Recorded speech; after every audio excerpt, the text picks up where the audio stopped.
ABP news आपको रखे आगे। आज मुझे जम्मू कश्मीर के 2 लाभार्थियों से आयुष्मान भारत योजना की विषय में उनके अनुभव सुनने का अवसर मिला। मेरे लिए सिर्फ आपके ये अनुभव नहीं है, कभी कभी जब काम करते हैं, निर्णय करते हैं, लेकिन जिनके लिए करते हैं उनसे जब संतोष के शब्द मिलते हैं तो शब्द मेरे लिए आशीर्वाद बन जाते हैं। मुझे गरीबों के लिए और ज्यादा काम करने के लिए और मेहनत करने के लिए और दौड़ने के लिए ये आपके आशीर्वाद बड़ी ताकत देते हैं। और इत्तेफाक से देखिए, दोनों भाई, जम्मू वाले सज्जन भी और श्रीनगर वाले, अपना छोटा कारोबार, कोई एक ड्राइविंग करता है, कोई, लेकिन मुसीबत के समय में ये योजना उनके जीवन में कितना बड़ा काम कर रही है। आपकी बातें सुनकर के मुझे बहुत अच्छा लगा। विकास की योजनाओं का लाभ आखिरी इंसान तक पहुंचे, गरीब से गरीब तक पहुंचे, जमीन के हर कोने पर पहुंचे, सभी तक पहुंचे, ये हमारी सरकार का कमिटमेंट है। आज इस समारोह में उपस्थित मेरे मंत्री परिषद के साथी, गृह मंत्री श्रीमान अमित शाह जी, स्वास्थ्य मंत्री भाई डॉक्टर हर्षवर्धन जी, पीएमओ में मेरे साथ राज्य मंत्री के रूप में काम कर रहे भाई जितेंद्र सिंह जी, जम्मू कश्मीर के लेफ्टिनेंट गवर्नर श्रीमान मनोज सिन्हा जी, संसद के मेरे अन्य सभी सहयोगी, जम्मू कश्मीर के जनप्रतिनिधिगण और मेरे जम्मू कश्मीर के प्यारे भाई और बहनों, आज का दिन जम्मू कश्मीर के लिए बहुत ऐतिहासिक है। आज जम्मू कश्मीर के सभी लोगों को आयुष्मान योजना का लाभ मिलने जा रहा है। सेहत स्कीम अपने आप में एक बहुत बड़ा कदम है और जम्मू कश्मीर के अपने लोगों के विकास के लिए ये कदम उठाता देख मुझे भी बहुत खुशी हो रही है। और इसलिए श्रीमान मनोज सिन्हा जी और उनकी पूरी टीम को, सरकार के सभी मुलाजिम को, जम्मू कश्मीर के नागरिकों को मेरी तरफ से बहुत बहुत बधाई है। वैसे मेरी इच्छा थी कि ये कार्यक्रम कल ही हो, अगर 25 तारीख को अटल जी के जन्मदिन पर हो पाता, लेकिन मेरी अपनी कुछ व्यस्तताओं के कारण मैं कल इसे नहीं कर पाया, इसलिए मुझे आज की डेट तय करनी पड़ी। अटल जी का जम्मू कश्मीर से एक विशेष स्नेह था। अटल जी इंसानियत, जमहूरियत और कश्मीरियत की बात को लेकर के हम सबको आगे के कामों के लिए लगातार दिशा निर्देश देते रहे हैं। इन्हीं 3 मंत्रों को लेकर के आज जम्मू कश्मीर इसी भावना को मजबूत करते हुए आगे बढ़ रहा है। साथियों, इस योजना के फायदों पर विस्तार से बात करने से पहले मुझे अवसर मिला है आपके बीच आने का, तो मैं कहना चाहूंगा, मैं जम्मू कश्मीर के लोगों को लोकतंत्र को मजबूत करने के लिए भी अनेक अनेक अनेक अनेक बधाइयां देता हूं। डिस्ट्रिक्ट डेवलपमेंट काउंसिल के चुनाव ने एक नया अध्याय लिखा है। मैं इन चुनावों के हर फेज में देख रहा था कि कैसे इतनी सर्दी के बावजूद, कोरोना के बावजूद नौजवान, बुजुर्ग, महिलाएं बूथ पर पहुंचे, घंटों तक कतार में खड़े रहे। जम्मू कश्मीर के हर वोटर के चेहरे पर मुझे विकास के लिए, डेवलपमेंट के लिए एक उम्मीद नजर आई, उमंग नजर आई। जम्मू कश्मीर के हर वोटर की आंखों में मैंने अतीत को पीछे छोड़ते हुए बेहतर भविष्य का विश्वास भी देखा।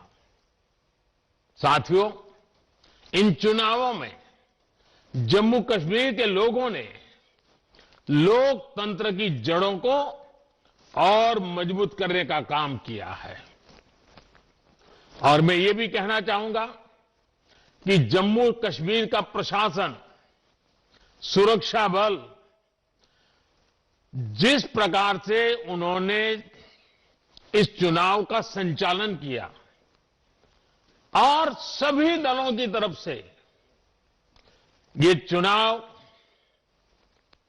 बहुत ही ट्रांसपेरेंट हुए, नेक नियत से हुए, ये जब मैं सुनता हूं तो मेरा इतना मुझे गर्व हो रहा है कि जम्मू कश्मीर से चुनाव निष्पक्ष होना, स्वतंत्र होना, ये बात जम्मू कश्मीर की तरफ से सुनता हूं तो लोकतंत्र की ताकत का हमें और विश्वास मजबूत हो जाता है। मैं प्रशासन को भी, सुरक्षा बलों को भी ढेर सारी बधाइयां देता हूं। आपने छोटा काम नहीं किया है, बहुत बड़ा काम किया है। आज मैं अगर रूबरू में होता तो सब प्रशासन के लोगों को जितनी तारीफ करता शायद मेरे शब्द कम पड़ जाते। इतना बड़ा काम आपने किया है। आपने देश में एक नया विश्वास पैदा किया है और उसका पूरा क्रेडिट मनोज जी और उनके सरकार के, प्रशासन के सब लोगों को जाती है। भारत के लिए गौरव का पल है। साथियों, जम्मू कश्मीर में ये त्रिस्तरीय पंचायत व्यवस्था एक प्रकार से महात्मा गांधी का ग्राम स्वराज का सपना, एक प्रकार से चुनाव गांधी के ग्राम स्वराज का सपना जीता है। और देश में जो पंचायती राज व्यवस्था है उसने आज जम्मू कश्मीर की धरती पर पूर्णता को प्राप्त किया है। ये नए दशक में, नए युग के नए नेतृत्व का आरंभ है। बीते वर्षों में हमने जम्मू कश्मीर में ग्रास रूट डेमोक्रेसी को, जमीनी स्तर पर लोकतांत्रिक संस्थाओं को मजबूत करने के लिए दिन रात प्रयास किया है। और जम्मू कश्मीर के भाइयों बहनों को पता होगा, एक समय था हम लोग जम्मू कश्मीर की सरकार का हिस्सा थे। हमारे उप मुख्यमंत्री थे, हमारे मंत्री थे, लेकिन हमने उस सत्ता सुख को छोड़ दिया था। हम सरकार से बाहर आ गए थे। किस मुद्दे पर आए थे आपको मालूम है ना? हमारा मुद्दा यही था, पंचायतों के चुनाव कराओ, जम्मू कश्मीर के गांव गांव के नागरिकों को उनका हक दो, उनको उनके गांव का फैसला करने की ताकत दो। इस मुद्दे पर हम सरकार छोड़ करके आपके साथ रास्ते पर आके खड़े हो गए थे।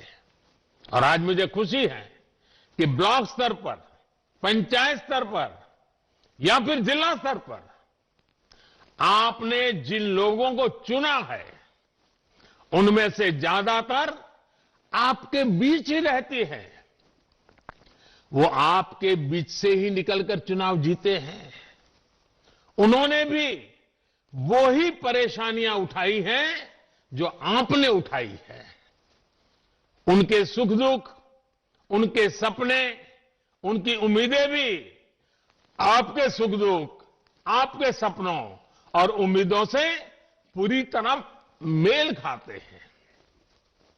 ये वो लोग हैं जो अपने नाम के बल पर नहीं, बल्कि अपने काम के बल पर आपका आशीर्वाद ले पाए हैं और आज आपने उनको आपका प्रतिनिधित्व बना देने का हक दिया है। आज आपने जिन युवाओं को चुना है वो आपके साथ काम करेंगे, आपके लिए काम करेंगे। और जो लोग चुन करके आए हैं, मैं उनका भी बहुत बहुत अभिनंदन करता हूं। और जो इस बार विजयी नहीं हो पाए हैं, उनको भी मैं कहूंगा कि आप निराश मत होना, जनता की सेवा लगातार करते रहना। आज नहीं तो कल आपके नसीब में भी विजय आ सकता है। लोकतंत्र में यही होता है, जिसको मौका मिले वो सेवा करे, जिसको मेरे मौका न मिले वो सेवा के फल में कोई रह जाता है तो उसके लिए लगातार सक्रिय रहे। आप आने वाले समय में उन्हें अपने क्षेत्र के साथ ही देश के लिए बड़ी भूमिकाओं के लिए भी तैयार कर रहे हैं। जम्मू कश्मीर में इन चुनावों ने यह भी दिखाया है कि हमारे देश में लोकतंत्र कितना मजबूत है। लेकिन मैं आज देश के सामने एक और पीड़ा की व्यक्त करना चाहता हूं।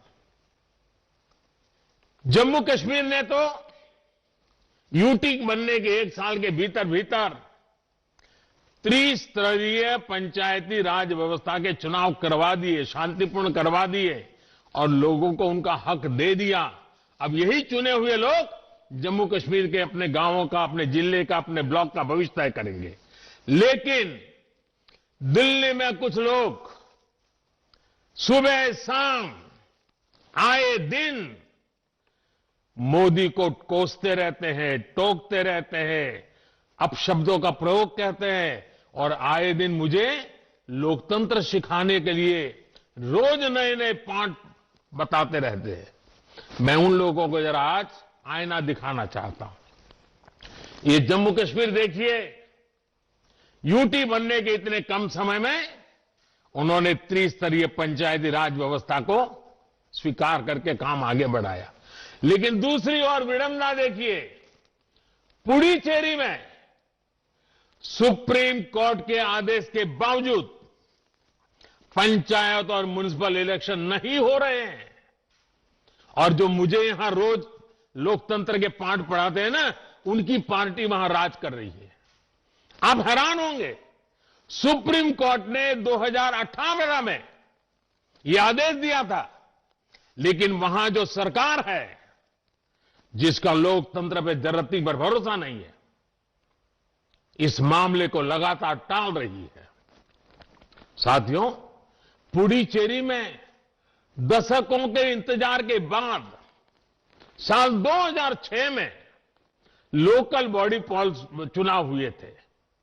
इस चुनाव में जो चुने गए उनका कार्यकाल 2011 में ही खत्म हो चुका है। कुछ राजनीतिक दलों की कथनी और करनी में कितना बड़ा फर्क है, लोकतंत्र के प्रति वो कितना गंभीर है, इस बात से भी पता चलता है। इतने साल हो गए, पुडुचेरी में पंचायत वगैरह चुनाव नहीं होने दिए जा रहे हैं। भाई और बहनों, केंद्र सरकार ये लगातार कोशिश कर रही है कि गांव के विकास में गांव के लोगों की भूमिका सबसे ज्यादा रहे। प्लानिंग से लेकर अमल और देखरेख तक पंचायती राज से जुड़े संस्थानों को ज्यादा ताकत दी जा रही है। आपने भी देखा है, गरीब से जुड़ी जरूरतों को पूरा करने के लिए पंचायतों का दायित्व अब कितना बड़ा है। इसका लाभ जम्मू कश्मीर में देखने को भी मिल रहा है। जम्मू कश्मीर के गांव-गांव में बिजली पहुंची है। यहां के गांव आज खुले में शौच से मुक्त हो चुके हैं। गांव-गांव तक सड़क पहुंचाने के लिए मनोज जी के नेतृत्व में पूरा प्रशासन कठिनाइयों के बीच भी बहुत तेजी से काम पर लगा हुआ है। हर घर जल पहुंचाने का मिशन जम्मू कश्मीर में तेजी से आगे बढ़ रहा है। अगले 2-3 साल में राज्य के हर घर तक पाइप से पानी पहुंच जाए, इसके लिए प्रयास किए जा रहे हैं। जम्मू कश्मीर में लोकल गवर्नेंस का मजबूत होना डेवलपमेंट के कामों में ये बहुत बड़ी तेजी लाएगा। साथियों, आज जम्मू कश्मीर के लोगों का विकास हमारी सरकार की सर्वोच्च प्राथमिकताओं में से एक है। चाहे वो महिला सशक्तिकरण हो, युवाओं के लिए अवसर की बात हो, दलितों, पीड़ितों, शोषितों, वंचितों के कल्याण का लक्ष्य हो, या फिर लोगों के संवैधानिक और बुनियादी अधिकार, हमारी सरकार राज्य की भलाई के लिए हर फैसले ले रही है।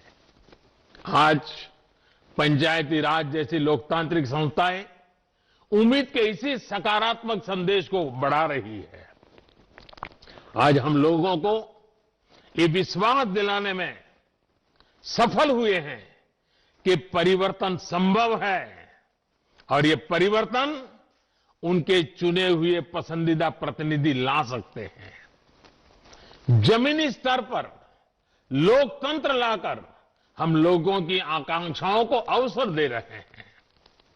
जम्मू कश्मीर की अपनी महान विरासत है और इसके शानदार लोग अपने इस क्षेत्र को सशक्त करने के तरीके अपना रहे हैं, नए तरीके सुझा रहे हैं। साथियों, जम्मू कश्मीर की जीवन रेखा कही जाने वाली झेलम नदी में रावी, ब्यास, सतलुज मिलने से पहले कई उपनदियां भी मिलती हैं और फिर ये सारी नदियां महान सिंधु नदी में समा जाती हैं। महान सिंधु नदी हमारी सभ्यता, हमारी संस्कृति और विकास यात्रा का पर्याय है। इसी तरह विकास की क्रांति भी उपनदियां, सहायक नदियां की तरह ही कई धाराओं में आती है और फिर बड़ी धारा बन जाती है। इसी सोच के साथ हम स्वास्थ्य के क्षेत्र में भी परिवर्तन लाने की कोशिश कर रहे हैं। हमारी सरकार ने कई छोटी छोटी धाराओं की तरह कई योजनाओं की शुरुआत की है और सबका एक ही लक्ष्य है, स्वास्थ्य के क्षेत्र में क्रांतिकारी बदलाव लाना। जब हमने उज्ज्वला योजना के तहत देश की बहनों को, बेटियों को गैस कनेक्शन दिया तो इसे सिर्फ ईंधन पहुंचाने की एक योजना के तौर पर नहीं देखा जाना चाहिए। हमने इसके जरिए अपनी बहनों, बेटियों को धुएं से मुक्ति दिलाई, पूरे परिवार की स्वास्थ्य को सुधारने का प्रयास किया है। महामारी के दौरान भी यहां जम्मू कश्मीर में करीब 18 lakh gas cylinder 18 lakh gas cylinder refill कराए गए। उसी प्रकार से आप स्वच्छ भारत अभियान का ही उदाहरण लीजिए। इस अभियान के तहत जम्मू कश्मीर में 10 लाख से ज्यादा टॉयलेट बनाए गए, लेकिन इसका मकसद सिर्फ शौचालय बनाने तक सीमित नहीं, ये लोगों के स्वास्थ्य को सुधारने की भी कोशिश है। शौचालयों से स्वच्छता तो आई ही है, बहुत सी बीमारियों को भी रोका जा सका है। अब इसी कड़ी में आज जम्मू कश्मीर आयुष्मान भारत सेहत स्कीम शुरू की गई है। आप सोचिए, जब इस स्कीम के तहत राज्य के प्रत्येक व्यक्ति को 5 लाख रुपए तक का मुफ्त इलाज मिलेगा तो उनके जीवन में कितनी बड़ी सहूलियत आएगी। अभी तक आयुष्मान भारत योजना का लाभ राज्य के करीब 6 लाख परिवारों को मिल रहा था। अब सेहत योजना के बाद यही लाभ करीब करीब 21 लाख परिवारों को मिलेगा। साथियों, बीते 2 सालों में 1.5 करोड़ से ज्यादा गरीबों ने आयुष्मान भारत योजना का लाभ उठाया है। इससे जम्मू कश्मीर के लोगों को भी मुश्किल से समय में बहुत राहत मिली है। यहां के करीब 1 लाख गरीब मरीजों का अस्पताल में 5 लाख रुपए तक का मुफ्त इलाज किया गया है। इसमें भी जिन बीमारियों का सबसे ज्यादा इलाज हो रहा है उसमें कैंसर, हार्ट और ऑर्थो से जुड़ी बीमारियां सबसे ज्यादा है। ये ऐसी बीमारियां हैं जिन पर होने वाला खर्च किसी भी गरीब की नींद उड़ा देता है।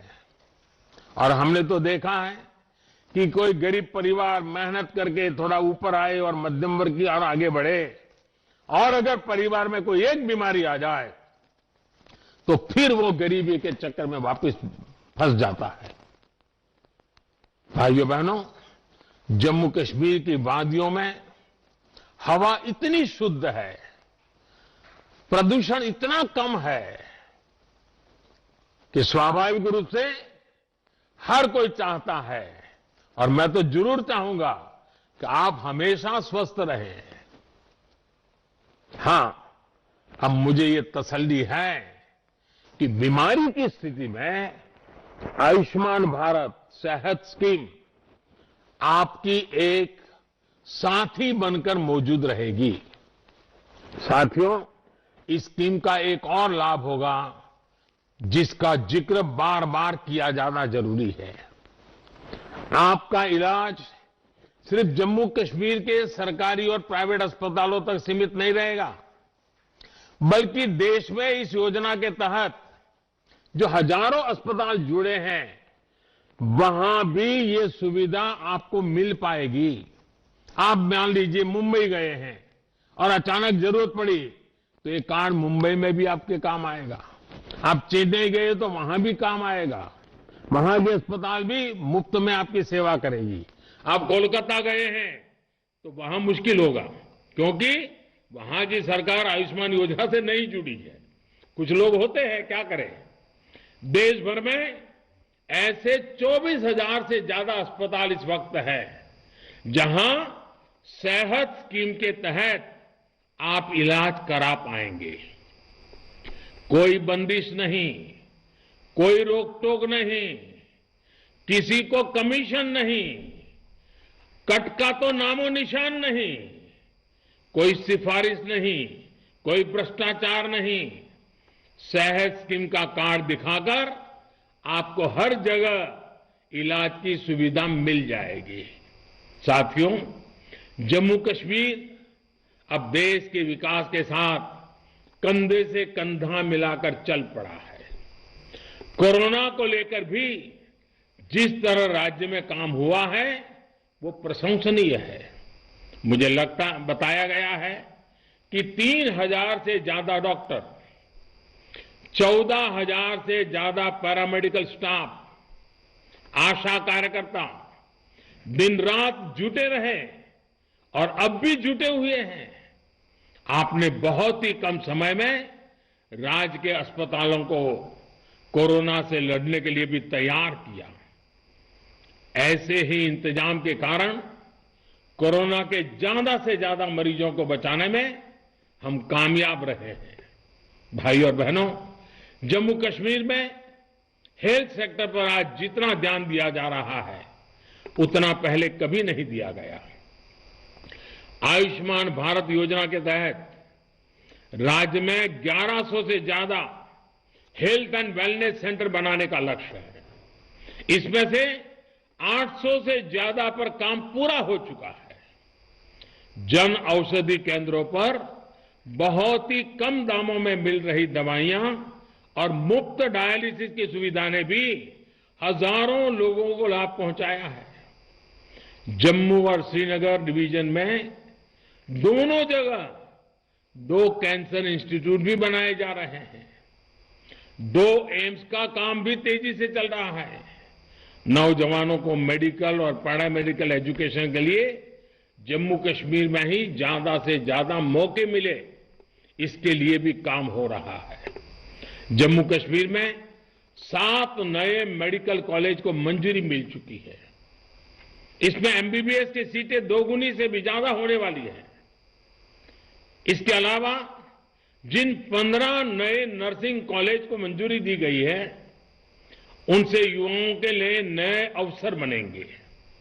इसके अलावा जम्मू में आईआईटी और आईआईएम की स्थापना भी यहां के नौजवानों को हायर एजुकेशन के बेहतर मौके उपलब्ध कराएगी। राज्य में स्पोर्ट्स फैसिलिटी बढ़ाने के लिए जो परियोजनाएं शुरू हुई है, वो यहां के टैलेंट को स्पोर्ट्स की दुनिया में छा जाने में मदद करेगी। भाई और बहनों, हेल्थ के साथ ही दूसरे इंफ्रास्ट्रक्चर में भी नए जम्मू कश्मीर के कदम तेजी से आगे बढ़ रहे हैं। पिछले 2-3 साल में इसको लेकर कैसे तेजी आई है, इसका एक बेहतरीन उदाहरण हाइड्रो पावर है। 7 दशकों में जम्मू कश्मीर में 3,500 मेगावाट बिजली की कैपेसिटी तैयार हुई थी। बीते 2-3 साल में ही इसमें 3,000 मेगावाट कैपेसिटी हमने और जोड़ दी है। प्राइम मिनिस्टर्स डेवलपमेंट पैकेज के तहत चल रहे प्रोजेक्ट्स भी अब काम बहुत तेजी से हो रहा है।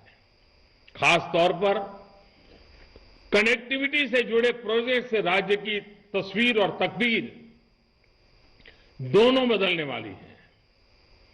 मैंने चिनाब पर बन रहे बेहतरीन रेलवे ब्रिज की तस्वीरें देखी हैं और आजकल तो सोशल मीडिया में शायद हिंदुस्तान के हर किसी ने देखी होगी। उन तस्वीरों को देखकर किस नागरिक का माथा गर्व से ऊंचा नहीं होगा। रेलवे का पूरा जोर है कि अगले 2-3 साल में बेली रेलवे से कनेक्ट हो जाए। जम्मू और श्रीनगर में लाइट से रेल ट्रांजिट मेट्रो को लेकर भी बात आगे बढ़ रही है।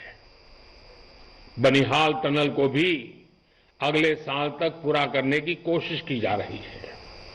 जम्मू में जो सेमी रिंग रोड का काम चल रहा है, उसे भी जल्द से जल्द पूरा करने में सरकार जुटी हुई है।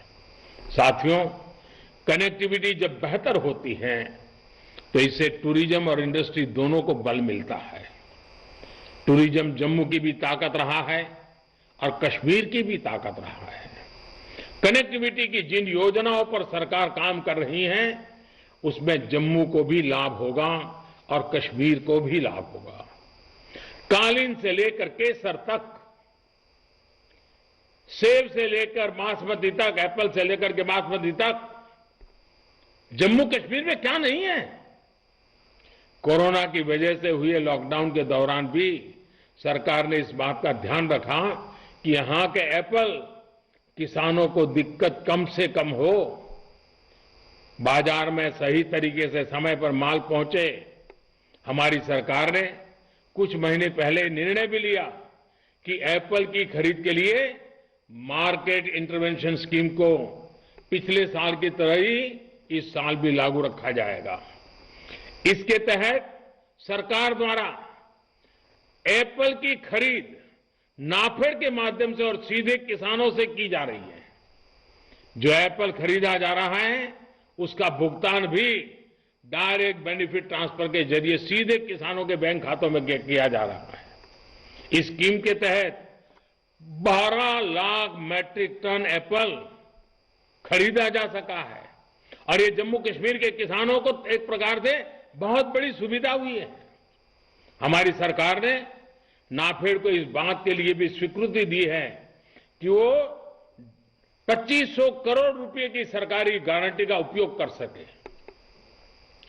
एप्पल की खरीद के लिए आधुनिक मार्केटिंग प्लेटफॉर्म उपलब्ध कराने के लिए, ट्रांसपोर्टेशन की सुविधाएं बढ़ाने पर सरकार ने लगातार प्रगति की है। एप्पल की स्टोरेज के लिए सरकार जो सहायता कर रही है, उसमें भी किसानों को बहुत लाभ हुआ है। यहां पर नए किसान उत्पादक संघ एफपीओ का निर्माण हो, अधिकतम बने, इसके लिए भी लगातार प्रशासन प्रयास कर रहा है। नए कृषि सुधारों ने जम्मू में भी और घाटी में भी दोनों जगह फूड प्रोसेसिंग इंडस्ट्री के लिए नए अवसर बना दिए हैं। इससे हजारों लोगों को रोजगार और स्वरोजगार के मौका मिलने वाला है। भाइयों और बहनों, आज जम्मू कश्मीर में जहां एक तरफ हजारों सरकारी नौकरियां नोटिफाई की जा रही हैं, वहीं दूसरी तरफ स्वरोजगार के लिए भी कदम उठाए जा रहे हैं। बैंकों के जरिए अब जम्मू कश्मीर के नौजवान कारोबारियों को आसानी से लोन मिलना शुरू हुआ है। इसमें भी हमारी बहनें जो सेल्फ हेल्प ग्रुप से जुड़ी हैं, वो ज्यादा से ज्यादा संख्या में आगे आ रही हैं। साथियों, पहले देश के लिए अधिकतर जो स्कीम बनती थी, जो कानून बनते थे, उनमें लिखा होता था एक्सेप्ट JNK। अब ये इतिहास की बात हो चुकी है। शांति और विकास के जिस मार्ग पर जम्मू और कश्मीर बढ़ रहा है, उसने राज्य में नए उद्योग के आने का मार्ग भी बनाया है। आज जम्मू कश्मीर आत्मनिर्भर भारत अभियान में अपना योगदान दे रहा है। पहले 170 से ज्यादा सेंट्रल लॉ जो पहले एप्लीकेबल नहीं थे, वो अब एडमिनिस्ट्रेशन का हिस्सा है। जम्मू कश्मीर के नागरिकों का हक का अवसर है। साथियों, हमारी सरकार के फैसलों के बाद पहली बार जम्मू कश्मीर के गरीब सामान्य वर्ग को आरक्षण का लाभ मिला है।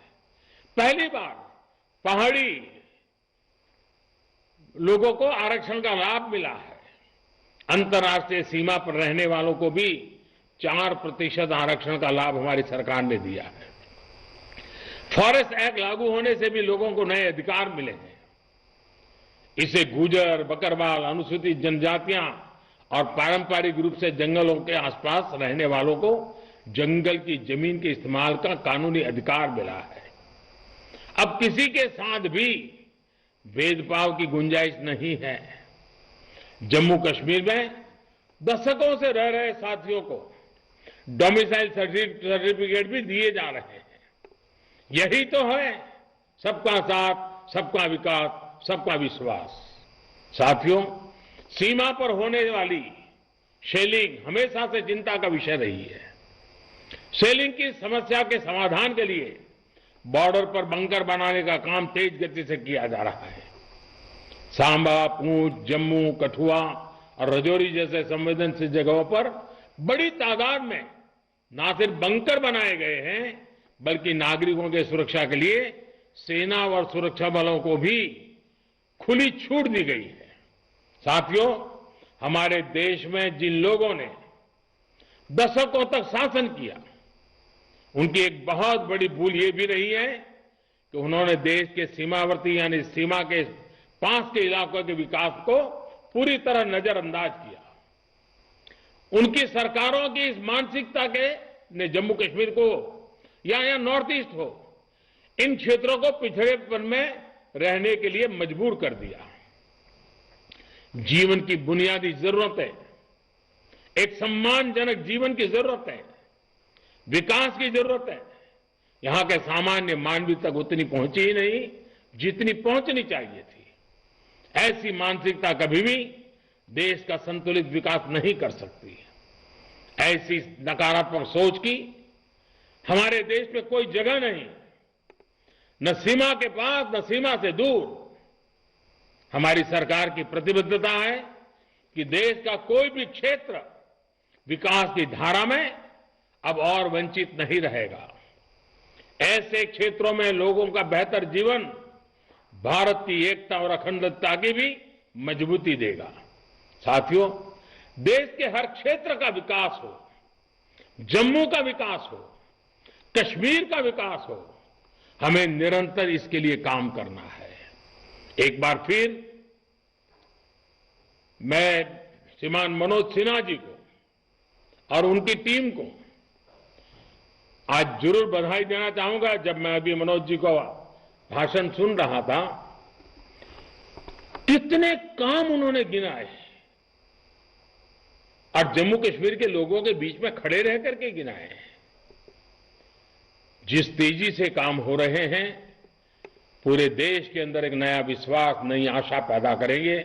और मुझे विश्वास है जम्मू कश्मीर के नागरिकों का कई दशकों का जो काम अधूरा रहा है, वो मनोज जी और वर्तमान की प्रशासन टीम के माध्यम से अवश्य पूरा होगा, समय से पहले पूरा होगा, ऐसा मेरा पूरा विश्वास है। एक बार फिर आप सभी को सेहत स्कीम के लिए, आयुष्मान भारत योजना के लिए बहुत बहुत बधाई देता हूं। माता वैष्णो देवी और बाबा अमरनाथ की कृपा हम सब पर बनी रहे, यही अपेक्षा के साथ बहुत बहुत धन्यवाद।